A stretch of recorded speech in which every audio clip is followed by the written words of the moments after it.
All right, let's dive into one of the wildest comeback stories in business today, China's biotech industry. We're talking about a sector that rose from the ashes, almost literally, like a phoenix. And it all boils down to one really big question. Seriously, think about this. Not that long ago, the industry was a mess, a total freefall. We're talking funding drying up, a market flooded with copycat products. It really looked like it was on the verge of collapse. And yet, here we are today, and global pharma giants are lining up to throw billions of dollars at it. So, what in the world happened? To get it, you've got to understand this roller coaster ride. Back in 2018, the boom felt like it would never end. But then, boom turned to bust. By 2021, the bubble didn't just pop, it completely burst. A lot of people wrote the whole thing off. But now, something's different. Something has sparked a comeback so strong, it's changing the rules for the entire global drug industry. So how did they pull it off? Well, this turnaround wasn't just luck. It was built on a few fundamental, almost secret ingredients that were simmering right under the surface, even during the bad times. And these ingredients created the perfect storm for this incredible resurgence. Okay, first, just look at this number. 3.7 million. That's how many people graduated with STEM degrees in China in just 1 year. It's an almost bottomless pool of talent. You have this incredible pipeline of highly skilled scientists ready to jump in and power this innovation engine. The second ingredient is a massive, massive cost advantage. You know that final super expensive stage of testing a drug on people, a phase 3 trial? Well, in China, it costs almost 65% less to run than it does in the US. That completely flips the script on the economics of drug development. And you know what happens when you mix world-class talent with way lower costs? You get speed. Blazing speed. A decade ago, if a new drug came out in the US, you'd wait almost 10 years to see it in China. Today, that gap has shrunk to just 3.7 years. They're not just catching up anymore. They are closing in fast. But look, talent, cost, and speed.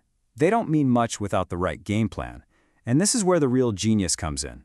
They didn't just try to copy the West. They perfected a whole different way of innovating. And it's become their superpower on the world stage. It all comes down to understanding this difference. 0 to 1 innovation is that moonshot, creating a brand new drug that's never existed before. High risk, high reward.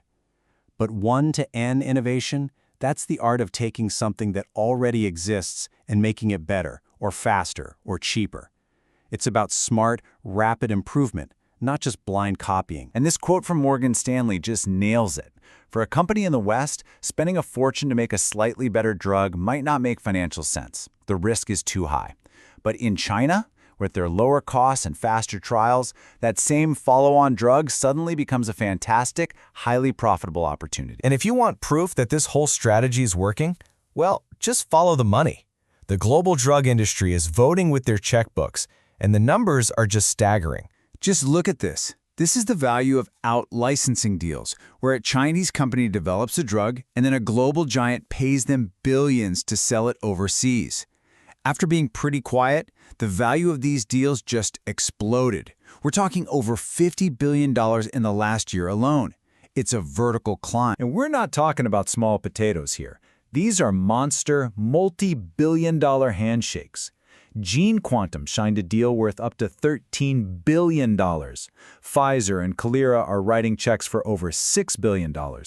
This isn't just a trend, you guys. This is a massive shift in how the entire pharma world operates. So all this money flooding in, it's not just about corporate profits. It's having a huge impact on actual healthcare, both inside China and for the rest of us. So let's talk about why this biotech revolution really matters. For starters, it's creating a massive market right at home. This boom in homegrown innovation is set to triple the size of China's own market for new drugs to $200 billion by 2030. What that really means is more access to life-saving treatments for hundreds of millions of people. And a huge piece of that puzzle is solving a major domestic problem, the massive gap in healthcare between the big cities and the countryside. This innovation push is a core part of the plan to close that 2.4 trillion RMB gap, which could improve the lives of millions. And for the rest of the world, that 1 to N strategy is proving to be incredibly valuable. Turns out these so-called follow-on drugs can grab, on average, 40% of the total sales for a type of drug. So China isn't just taking leftovers here. They are carving out a huge profitable piece of the pie by offering great alternatives. Now, it's important to know this revolution isn't just a bunch of small, nimble startups. The whole ecosystem is getting in on the action, with a lot of different players all pushing in the same direction. You've got the established giants, right? Big pharma companies who are now using their own massive resources to sign these huge deals. And then you have the unsung heroes of this story, the CDMOs. Think of them as the engine room. They provide the low-cost, high-speed manufacturing that makes this entire one-to-N strategy actually work. Which brings us to the final, fascinating question. China has absolutely mastered one-to-N innovation, going from collapse to a global force with astonishing speed. So now that they've perfected the art of the fast follow, how long is it going to be until they master 0 to 1? How long until China creates the world's next billion-dollar blockbuster drug all on its own?